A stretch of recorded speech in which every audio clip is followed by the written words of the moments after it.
From the guy who won't stop building coasters with the same uninspired layout comes another classic wooden coaster that they refuse to take down, even though the number of people that actually like it dwindles by the day. Plus, it's got a stupid name, so that isn't helping.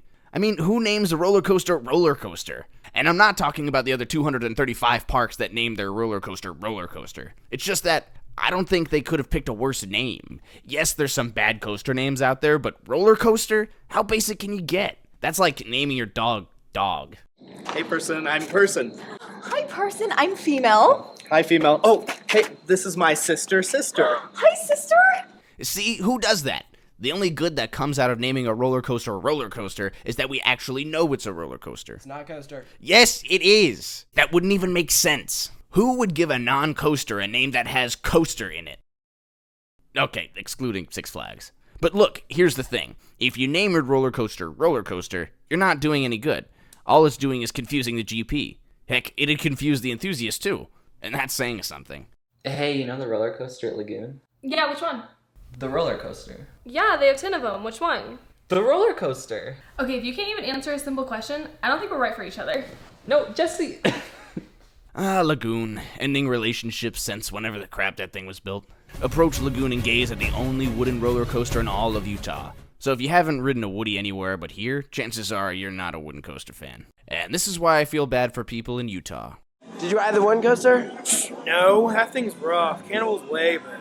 Okay, I don't want to sound rude, but duh. You're comparing the oldest ride there to one of the latest and greatest creations. Of course coasters are going to get better as time goes on.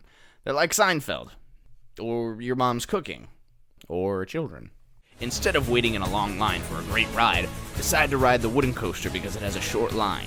Mostly because everyone's heard how rough it is, so it's a walk-on. Should've gotten a B&M.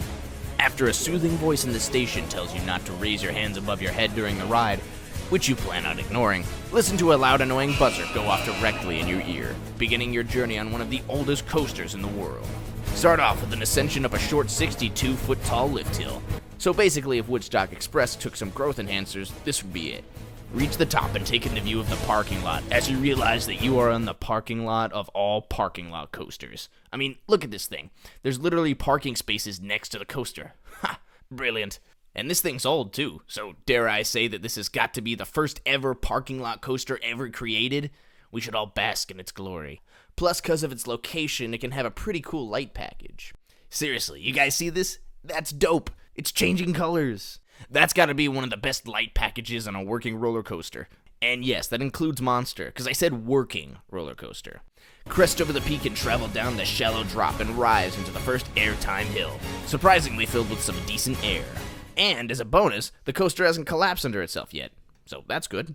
Proceed into a lackluster turnaround and fall into more average airtime hills, before entering a double up and a double down, which normally you'd get psyched for, but it doesn't give any air. So what's the point? Finish off the ride with a few more smaller airtime hills and slam into a stop in the brakes. In a ride that as a coaster enthusiast, you surprisingly found pretty fun. But for some reason everyone else on the train disliked it. But I guess that's just because they're all under the impression the thing's sketchy as crap. Which it really actually isn't. Yes, I know the track looks a little weird, and yes, I know that one time part of it burned down in a fire, but it's fine. Now, why the locals still refer to it as the white roller coaster is beyond me.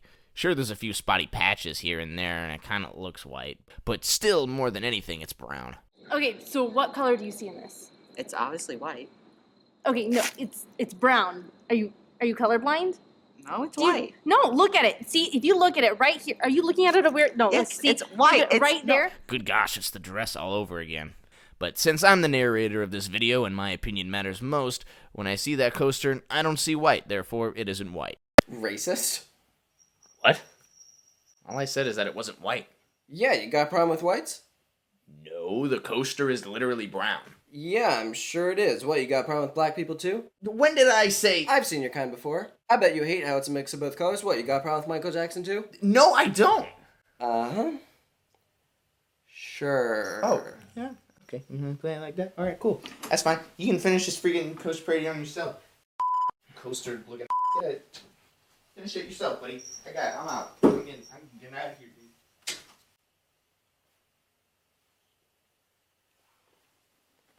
Okay. from the manufacturer that. From the. No, I'm not doing it. Dakota! Dakota, come back here.